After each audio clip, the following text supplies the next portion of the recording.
السلام علیکم ورحمۃ اللہ وبرکاتہ۔ گجرانوالہ پاکستان سے محمد وقار عطاری صاحب کا سوال ہے کہ دین اسلام کے کتنے جز ہیں؟ تو اس سوال کو سمجھنے کے لیے پہلے ہمیں سمجھنا پڑے گا کہ دین کیا ہے۔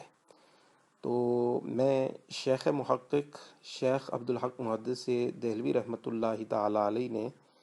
وہ جو حدیث جبریل ہے جس میں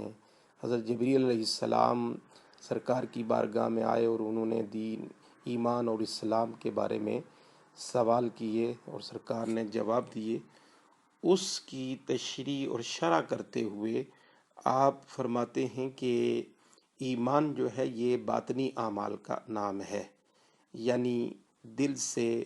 اللہ تعالیٰ کو ماننا، تمام فرشتوں کو، تمام رسولوں کو، تمام کتابوں کو، آخرت کو اور اچھی اور بری تقدیر کو کہ اللہ کی طرف سے ہے، اور مرنے کے بعد پھر زندہ ہونے کو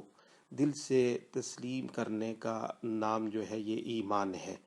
اور اسلام آپ فرماتے ہیں کہ ظاہری اعمال کا نام ہے، یعنی زبان سے اللہ تعالیٰ کی توحید اور رسول پاک کی رسالت کا اقرار، اور پھر 5 وقت کی نماز، زکوٰۃ، حج اور روزے رمضان شریف کے، تو یہ ظاہری اعمال، ان کا نام اسلام ہے۔ اور پھر آپ فرماتے ہیں کہ ان دونوں کے مجموعے کا نام جو ہے وہ دین ہے۔ تو اب اس تشریح اور اس وضاحت کی روشنی میں آپ کے سوال کا جواب یہ بنے گا کہ دین کے پھر 2 جز ہو گئے، ایک ایمان اور ایک اسلام، اور پھر ایمان کے ارکان جو ہیں وہ 7 ہیں اور اسلام کے ارکان جو ہیں وہ 5 ہیں۔